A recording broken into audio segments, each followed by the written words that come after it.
Hello hi नमस्ते। आज म तपाईहरुको बीचमा एकदमै गजबको टिप्स लिएर आएको छु। जसरी हामी तपाईले जीमेल अकाउन्ट युज गर्दाखेरि डिफ्रेन्ट मेलहरु सोशल मिडियाको के हुन्छ भने लिंकहरु डिफ्रेन्ट कन्टेन्टहरुले गर्दा जीमेल चाँडै भन्दा चाँडै के भइरहेको हुन्छ भने फुल हुन्छ, धेरै स्टोरेज कन्ज्युम गरिराखेको हुन्छ।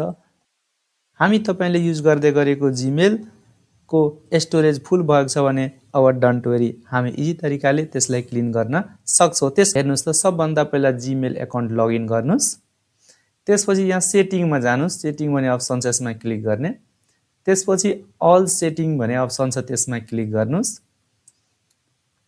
त्यसपछि यहाँ लेभल्स भन्ने अप्सन छ, त्यसमा क्लिक गर्नुस्। त्यसपछि यसलाई माथितिर शिफ्ट गर्नुस् र तल हेर्नुस् त यो सोशल भन्ने लेखेको छ, यसलाई शो गर्दिनुस्। अर्को भनेको अपडेटलाई पनि शो गर्दिनुस्। त्यसैगरी प्रमोशन्सलाई शो गर्नुस्। अब सबै हेर्नुस् त यो साइडमा देखेको छ, सोशल पनि, अपडेट्स पनि, प्रमोसन पनि। अब यो वन बाइ वन सोशलमा पहिला क्लिक गर्नुस्। अनि यहाँ हेर्नुस् त कति सोशल मिडियाबाट आएको मेसेजहरु, यो सबैलाई यसरी सिलेक्ट गर्नुस् र इजी तरिकाले हामी डिलिट गर्न सक्छौं। फेरि सिलेक्ट गर्नुस्, यसरी डिलिट गर्नुस्।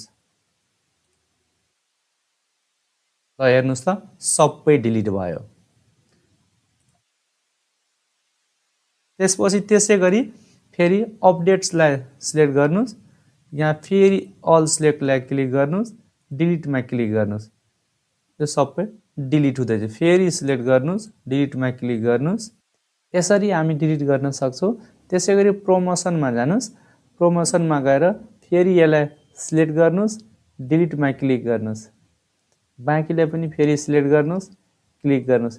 यसरी हामीले सोशल मिडियामा आएको मेल, अपडेट्समा, प्रमोसनमा सबैलाई डिलिट गरेर हामीले केही न केही मेमोरीलाई क्लिन गर्न सक्छौं, जीमेलले जुन स्टोरेज युज गर्दै गरेको हुन्छ।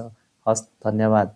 यदि तपाईहरु नयाँ हुनुहुन्छ भने मेरो च्यानलमा प्लिज च्यानललाई सब्स्क्राइब